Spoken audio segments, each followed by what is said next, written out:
Hello, welcome back. It's Christopher Taylor with Sovereign Harmony, here to give you your 2025 astrology outlook update here. Hope everyone is doing well. Had a great holiday here the other day, and hopefully you're wrapping up 2024 nicely for yourselves. Um, Last time I was here, I was talking about Pluto entering Aquarius, where it's going to be for the next 20 years or so. So we'll talk about that kind of leading the way here into the new year. But just some general themes of the upcoming year that includes things picking up speed quite a bit. We've got a lot of sign changes with the outer planets. I also mentioned that in my last video, and that's going to have a lot to do with the speedy changes because we're going from more watery and earthy signs into more fiery and air signs with those outer planets. Truth bombs, whether personally or collectively, I feel like collectively there's going to be a lot of disclosure this year, whether that is, JFK shooting or 9/11 or, whatever it may be. And that could be coming out pretty fast, and there could be lots of disagreement and things about what's true with inside the media. And speaking of the media, which is essentially just an offshoot of the powers that control it, and when you tell people what they're supposed to believe, you have a lot of power over their perceptions and whatnot. So the whole idea of media and power, that whole conglomerate, decentralizing or beginning to decentralize in 2025, especially with Pluto in Aquarius, like we mentioned before. So today is December 28th. It's about 1:30 p.m. in California. So I'm just going to get on with it. So heading into 2025, some current things that are happening. So here we're in the last days of December 2024, and Mercury just recently came out of its retrograde. It's going to exit its shadow pretty much right on January 1st, January 2nd. So it'll enter 2025, and in its most recent retrograde is kind of history, energetically speaking. We are in the midst of a Mars retrograde, which again I talked about in my last video. That started December 6th, and that will be with us, as you can see here on this first screen, of about 6 slides I'm going to go through, just kind of listing, cutting up the year in some segments, and listing the important large scale aspects that are going on, large scale movements of planets and whatnot. But as you can see, Mars direct doesn't happen until February 23rd. So that is currently with us.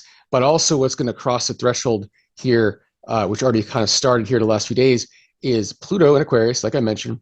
It's sextiling the North Node in Aries.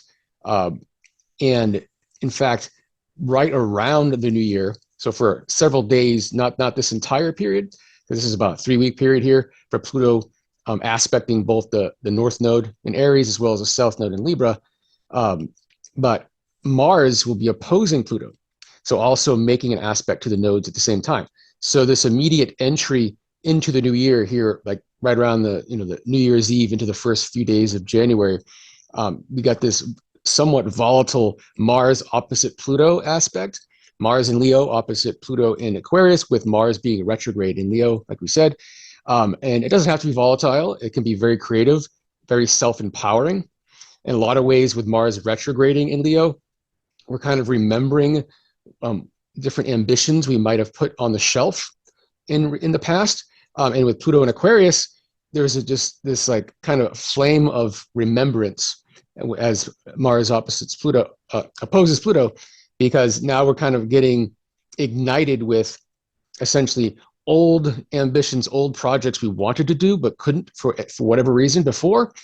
And this as we enter the new year, almost like a New Year's resolution, we're saying now is the time.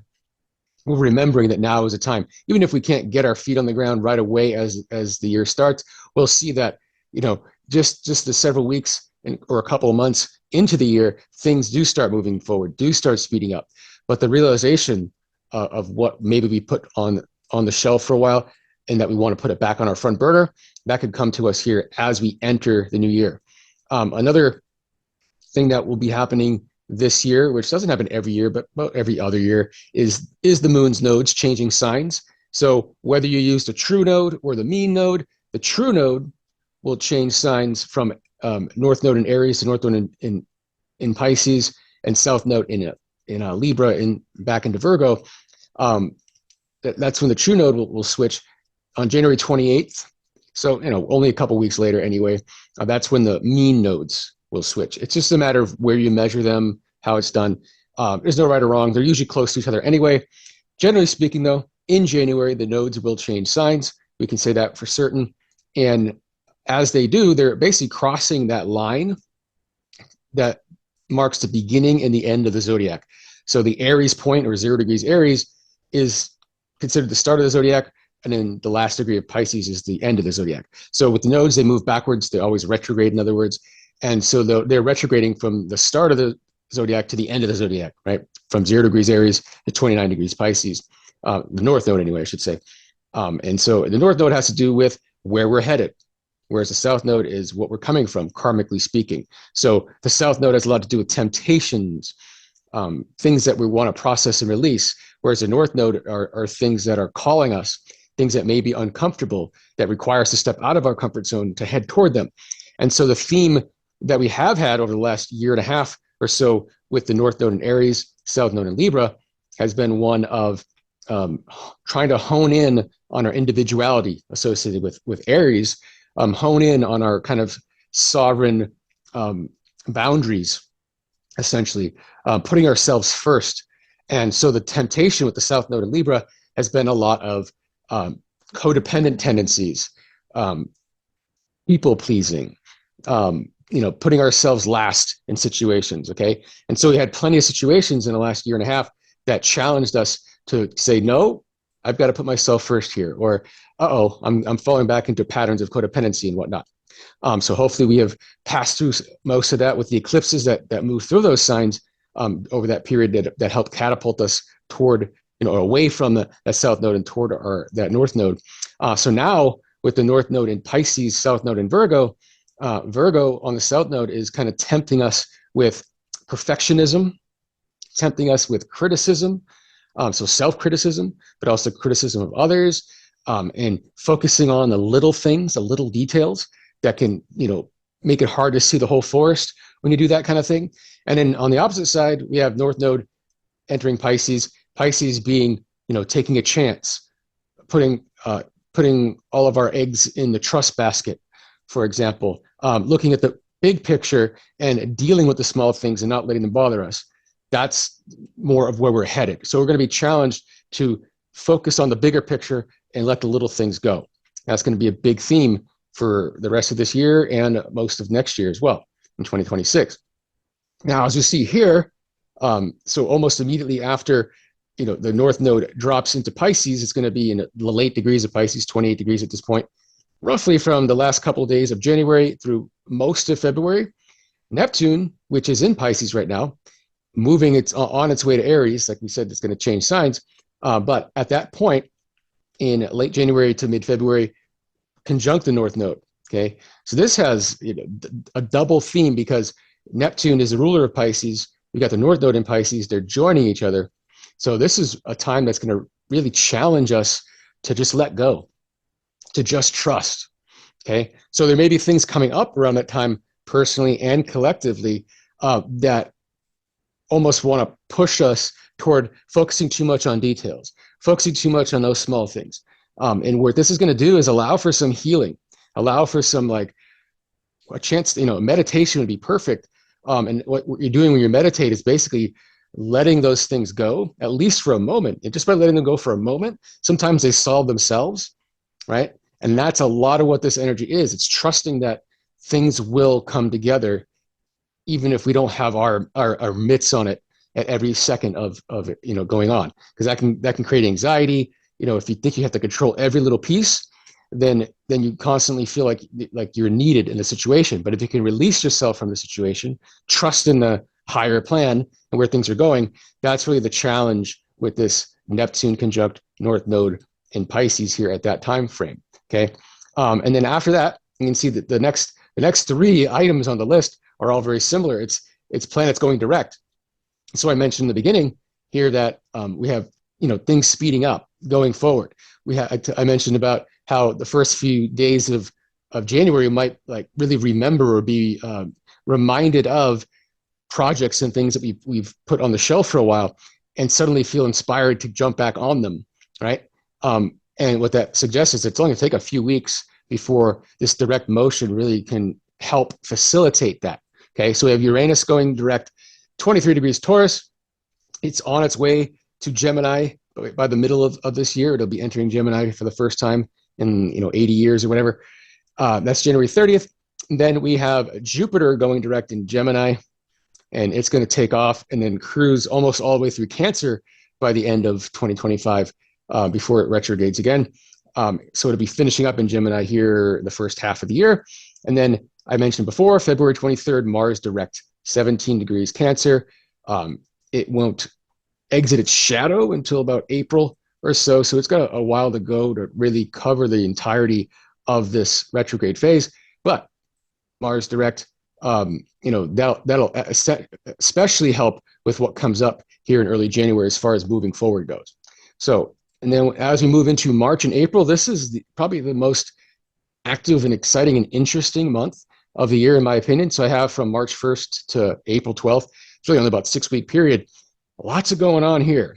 Okay. So we had Mars go direct February 23rd, like I said. So just less than a week later, we have Venus turning retrograde. So just when it looked like everything's going direct, we got some more retrogrades happening. Okay. But this is more about review and release so that we can start anew, because just like I said, the nodes are crossing that threshold from the beginning of the zodiac to the end of the zodiac.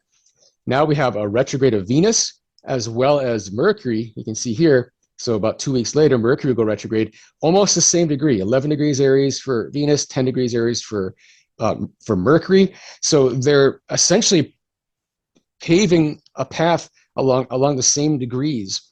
And it's right where the North Node has been recently as well, right? Because it moved from Aries into Pisces. Now we're going to have a retrograde from Aries into Pisces with both of those planets at the same time, okay? And because Aries has to do with the new beginnings, Pisces has to do with the endings, this is really like, it's almost like we get inspired to move forward in January and then into February.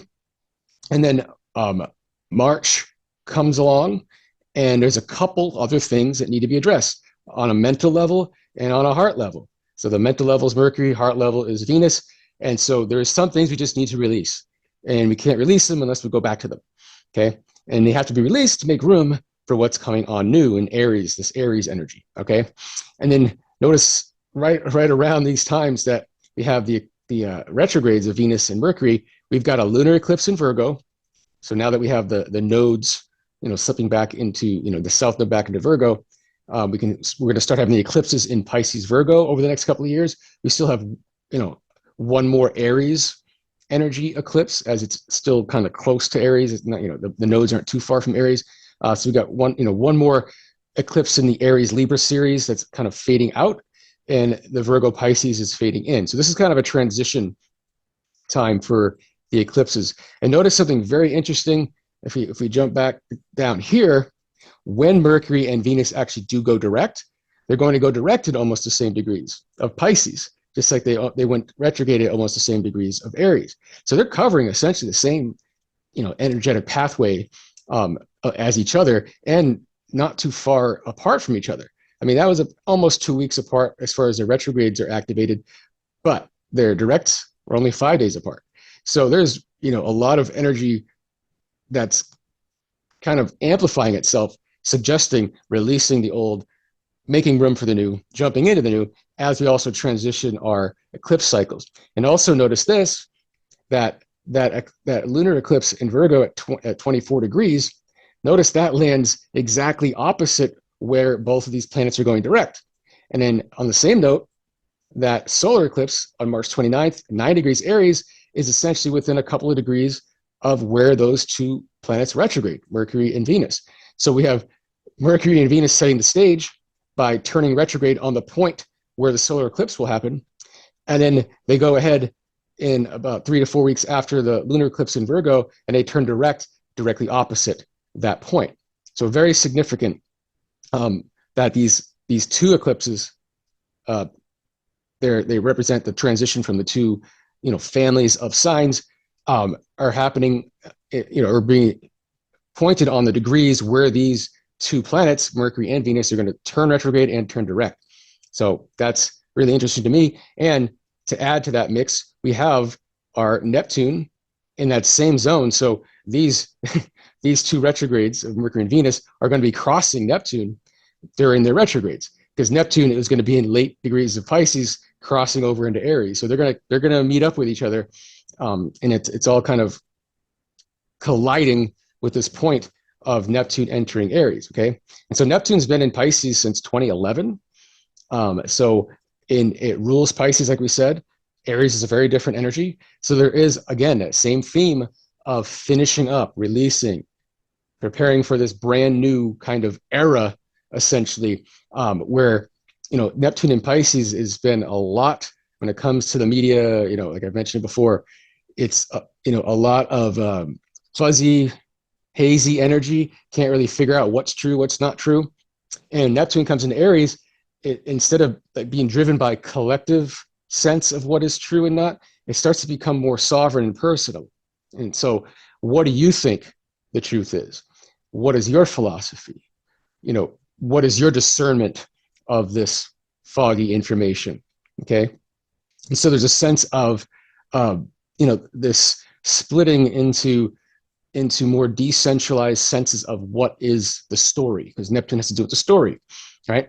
And so this has a lot to do with the theme that we've seen, especially with the 2024 election in the U.S. What it really showed about the media is, how badly they can Neptune and Pisces things, say things that you can easily find out aren't true later, right? And how the ratings have dropped like crazy for mainstream media, and how the ratings for individual podcasters has been growing and growing. And that has to do with that Aries energy, that individual podcaster, who's these individual sources for the story rather than this collective force. And that was also driven by Pluto and Capricorn as well, that top-down sense of authority in combination with Neptune and Pisces that really put us in this era over the last 15 years or so of narrative-driven media versus truth-driven media. Okay. Anyway, we're turning the corner on all this now, and that model and that ability to have power over the people is really starting to fade away. Okay, so now we're into about mid-April at this point, when Venus goes direct there in late Pisces. And so before we're even there, just to let you know, so just like we had Neptune joining the North Node in Pisces. That was at 28 degrees Pisces. Remember that back in late January to mid-February. Now Saturn is on its heels, because Saturn's on its way to Aries as well. Saturn and Neptune are going to meet up in Aries this year, and then they're going to back into their previous signs, and then they're going to make their final conjunction at the 0 degrees Aries point in February of 2026. Okay, so we won't jump ahead that far, but the point is, here's Saturn on Neptune's heels, ready to cross all those same points that the Venus and Mercury retrograde just hit, that the eclipse was hitting, etc. So everything's getting involved here. All the planets, it's like an orchestra of all the planets this year, where everyone wants to get involved. Everyone wants to change signs, okay? And they all want to be involved in each other's retrogrades and whatnot. But, for a couple of weeks, Saturn's going to be slow moving and sitting right on that North Node. The North Node's coming back into Pisces. Saturn's moving through Pisces, wanting to go to Aries, but they're going to link up within a 1 degree orb or so for a couple of weeks. But you could even stretch that out, really. You could call that, beginning of April, or even late March into early May would be fine. But I tightened it up a little bit just to get to the 1 degree orb. But what that's saying is now Saturn, which has been kind of correcting Neptune and Pisces. So if Neptune and Pisces is this foggy information, this foggy narrative that the collective is supposed to just buy, Saturn has been chomping at the bit since the spring of 2023. So for about a year and a half now, and for about another year and a half forward, as it still has some time in Pisces, it's kind of correcting a lot of the lies, a lot of the misinformation. So we're seeing a lot of backtracking on things that the news outlets were really pushing, and then they kind of just shut up about it, even though they should be retracting and correcting. They're just not talking about things that are coming to fruition as being either told it was true, but it was actually untrue, or told it was untrue and find out it actually is true. Like you could just use, the example of like Mr. Magoo. Oh yeah, he's fine. And then one day, nope, he's not fine. Let's replace him. Like that's a great example of Saturn coming in and correcting that. Saturn in Pisces. Okay. So with Saturn at the North Node, in Pisces here in April, plus or minus. This is going to be like, again, a time, especially now that Neptune is in Aries, right? Because Neptune just entered Aries here March 30th. It's like basically Neptune enters Aries and then Saturn's joining the North Node, like pretty much right after, like right, coming up on it. So that's going to really be a time, I think April is going to be this time of clarity and people waking up to a lot of the collective narratives and lies and things of that nature. And then really having to question, what makes them believe something is true? Why do they trust someone, right? That's Saturn on the North Node in Pisces. Why have I trusted sources? Are there other sources I can trust? Can I trust myself, right? And that's the first existential question you ask before Saturn enters Aries, and you say, I do trust myself, right? I am a sovereign entity. So this Saturn in Pisces BS is no longer for me. But it's going to take this wake-up call, I think, this spring, where we're going to have enough people are going to just be waking up to the idea that they have been fed, for the most part, narratives, not truth, right?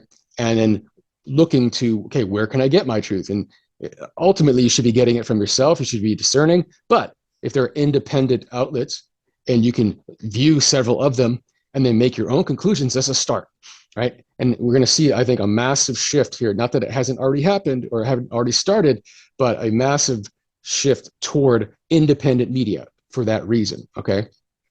So then right as that is ending, then we get into late April to mid-May or so. This is when Uranus, which is still in Taurus at this point, it will be forming a sextile to the North Node at 25 degrees Pisces.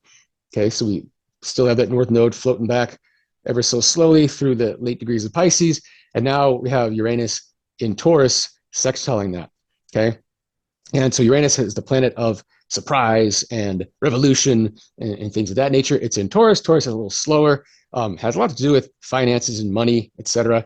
And so this could be a time financially, maybe as a response to what awakens in like late March into April, late April into May. Maybe there's this kind of, with Uranus also representing kind of like the collective community, right, as it rules Aquarius. There could be this sense of an awakening of people, again, on like a grassroots level, to, again, that same theme of what have we been believing and why, right?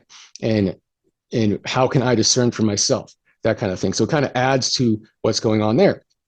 Then, while we're in the midst of that, Pluto will turn retrograde on May 4th.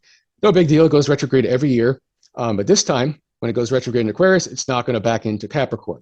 And we haven't been able to say that since the 1790s. So yeah, it's in Aquarius for good. When it does go direct later in early 2026, it's still going to be in Aquarius. So it's not going to go very far. It doesn't move very fast. So it'll back up to about 1 degree of Aquarius at that point.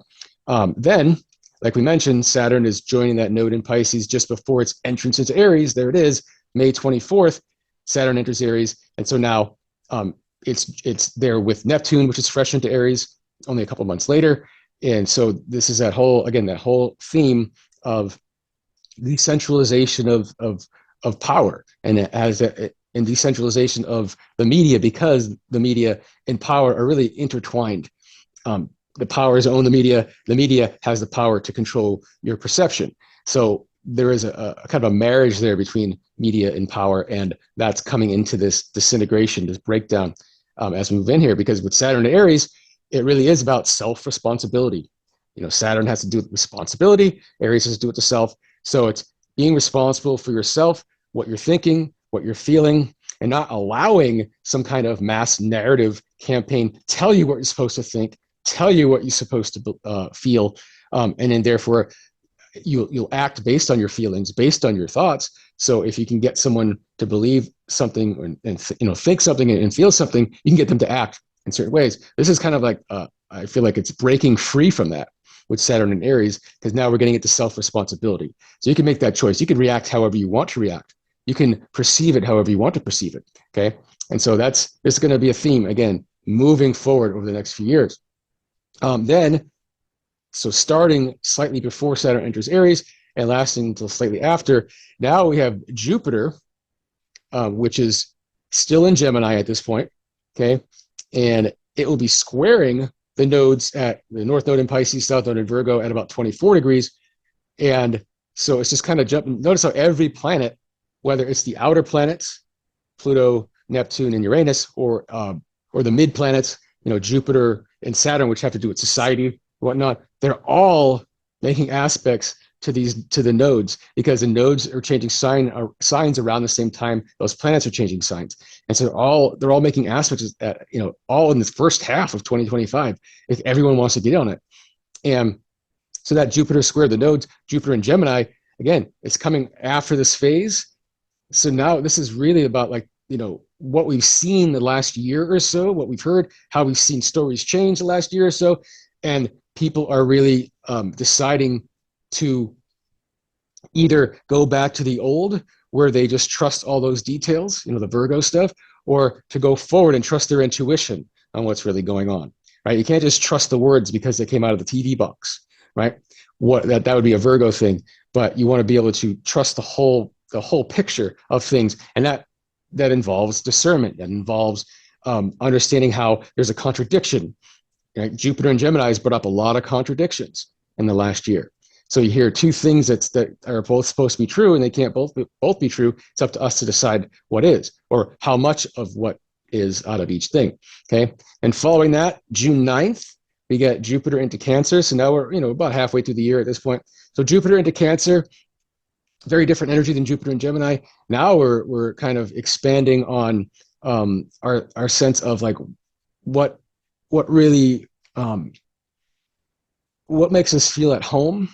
Okay, who are our people? What is our community? So that really almost speaks to the reaction to that theme up here, where Uranus is sextiling the North Node with this sort of collective grassroots awakening. Okay, and this almost forms the foundation for how we're going to form our tribes from here forward, right? Because Cancer really does involve tribal energy. And so it could be this whole sense, it could be this rewiring politically, right? We have right now, there's so much division, and they've done that on purpose. Again, it's part of that Pluto and Capricorn, Neptune and Pisces combo that we've had for the last 15 years or so. They've just created such a dichotomy of division where one side can't even be around the other side. And the extremes. I mean, the average person isn't in either extreme, but they have created those extremes. But we might see this realignment and reorganization of political preferences and whatnot as things are starting to come to light through the spring. So the spring could bring a lot of enlightenment, a lot of truth bombs, in other words, right? And that could cause this beginning of a reorganization of who people are trusting, right? Because maybe I shouldn't be trusting the people on top. Maybe my enemy isn't you. Maybe we should join forces against the top instead of me believing the top is saying about you is dangerous, right? So that's along the lines of those energies, okay? And then right around that same day, we start what's going to last all summer, essentially, June 9th to August 23rd. And this is our preview. This is Saturn catching up to Neptune at 2 degrees Aries. And again, like I said, they're going to make their final conjunction at 0 degrees Aries. That'll be in February of 2026. So we got a little ways to that, but this is paving the path for that. Okay, so it is definitely the beginning of the end of, like I said, the ability for top-down narratives to control people's thoughts and emotions. Okay, and so we're going to see that over the summer. We're going to see big changes as a result of what comes up in the spring. So then, as we move on, so again, that started in June 9th, August 23rd, but we're not going to jump to August here. We still got to go back a little bit, back to June. So in mid-June, this is when Jupiter, fresh into Cancer, is going to square that Saturn-Neptune conjunction at 2 degrees Aries. Okay, so it's getting in the mix. So that tribalism is, that reformation of tribalism is now, in challenge with this new sense of sovereign discernment of information and individuation and decentralization of the media, and therefore the ability for any one person to have power over others, right? Because if people are getting multiple sources for their information, well, that's a different power structure. That's power back to the people, which is Pluto and Aquarius, right? So it's all coming together. It's all big changes this year. Then July 4th, this is when, that Neptune, it's part of that conjunction there getting squared by Jupiter, it starts to go retrograde. And so that's part of why Saturn and Neptune are going to be in the conjunction all summer, is because they're both pretty slow moving at that point. And we can see July 12th, just 8 days later, Saturn goes retrograde at 2 degrees. So they're kind of meeting up with each other, and then they're going to hang out there and float around very slowly. And then they're both going to retrograde. So it's going to take a couple months for them to break off that 1 degree orb. So they're really like kind of sniffing each other out essentially before they make their final conjunction at 0 degrees Aries, which is again that brand new beginning point of the zodiac in February of 2026. So they're like testing the grounds essentially, right? You can think of it like that this summer. Also for a good chunk of this summer, but not as long. So contained within that Saturn Neptune conjunction, we have a good month long, maybe 5 weeks, we'll call it, sextile to Pluto from that Saturn Neptune conjunction. So that Saturn Neptune conjunction is not only is in and of itself a thing floating around and sitting there in early Aries, but it's going to get squared by Jupiter in Cancer in mid-June, followed up the next month for about a month by a sextile to Pluto in Aquarius.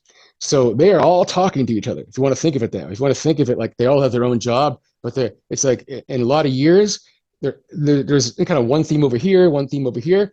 This year, it's orchestra, where all the planets are coming together. They're all joining in on changing signs, forming an aspect to the nodes, which again have to do with future and past. So it's all about joining together for changes that are permanent. Okay, so these are like permanent changes that are initiating in a year like this. Okay, and so Uranus will actually enter Gemini just after Neptune turns retrograde, just before Saturn turns retrograde, and in pretty much in the midst of that going on. So while all that's going on, Uranus is kind of sneaking in. Right now, it's like, all right, I'll change signs now. It's the last one to do it, since we know that Pluto, Neptune, Saturn, and Jupiter have all been involved already. Now Uranus, being the wild one that it is, the outcast, is like, fine, I'll join the party too. And there's Uranus entering Gemini on July 7th. Then we will have our second round of Mercury retrogrades in mid-July to mid-August. And you see that right there. It's going to retrograde 15 degrees Leo, go direct at 4 degrees Leo. It's nothing out of the ordinary. Mercury goes to retrograde 3 times a year, so it's not a big deal. That's just when the next one will be. So wherever that is in your chart, 15 degrees Leo, 4 degrees Leo, that's going to be an area of review and redoing and things like that.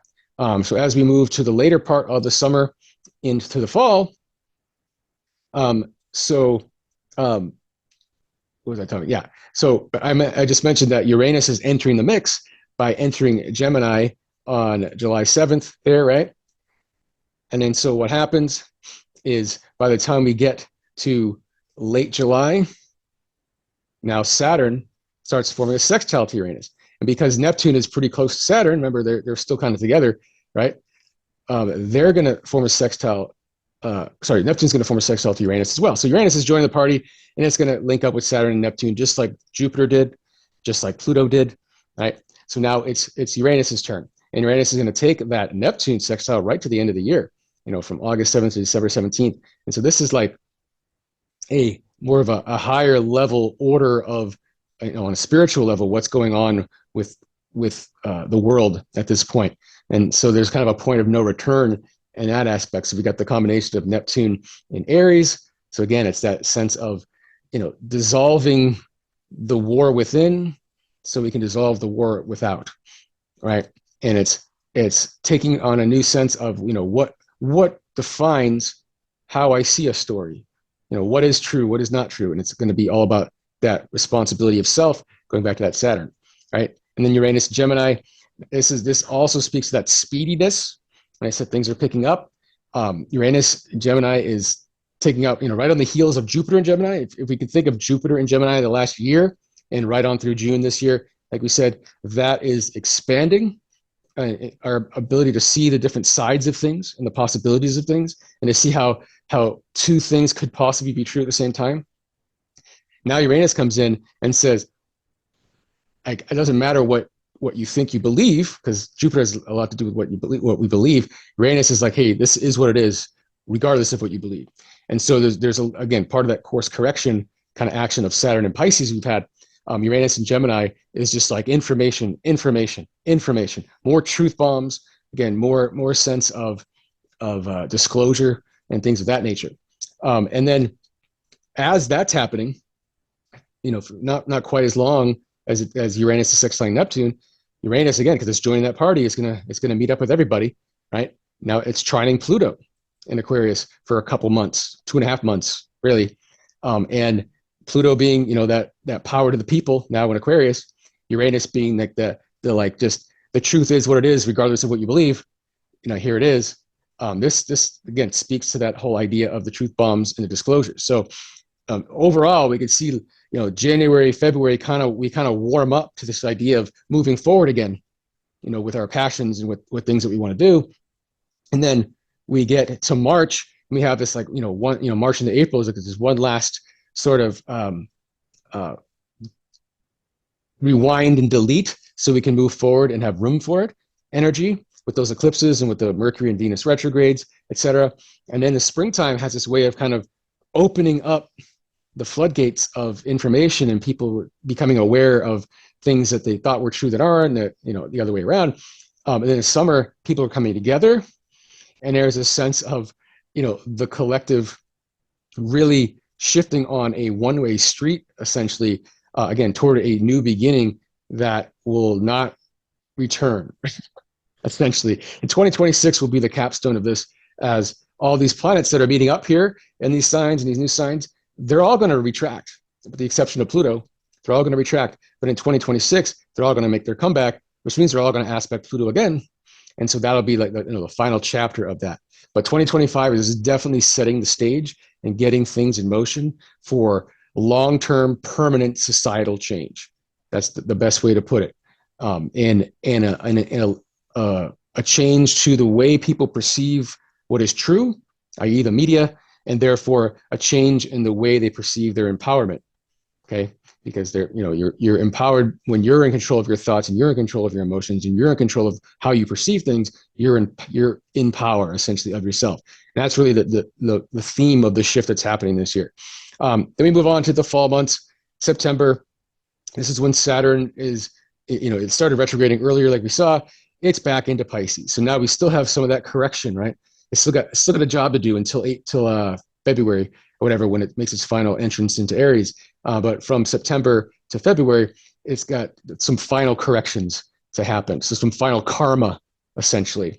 That's really what Saturn is doing. It's just showing you what you created, right? And if you lied, well, then that lie is going to be shown not to be true. Then just a few days later, Uranus, who was late to that party, entering Gemini, it didn't get too far, only 1 degree, and it's going to start retrograding at that point. And then Neptune, right on the heels of Saturn going from Aries into Pisces. So their little rendezvous, the summer rendezvous between Saturn and Neptune is broken up now. They will get back together in February. They know it, and that's okay. But they got a sniff of each other. They know what's up for 2026 and beyond. But that'll turn retrograde and move. Actually, it's already retrograde. It's going to back into Pisces at that point. And now Uranus, again, because it only got 1 degree in, didn't take too long, a couple months, and on November 7th, it's back into Taurus. So they've all introduced themselves by the fall. They've all introduced themselves to their new signs that will be their, new signs going forward for a significant period of time, starting in 2026. But they got that glimpse of it. And then in the fall, it's a little less going on. I feel like the beginning of the year is definitely the most potent part, the first half. And even the summer into the fall is more of just those outer planets syncing with each other and communicating with each other. Whereas the spring months are those planets entering those new signs, and things shifting, but not, then they kind of communicate with each other. Then they break off in the fall, ready to come back next year. Okay. But something's going on.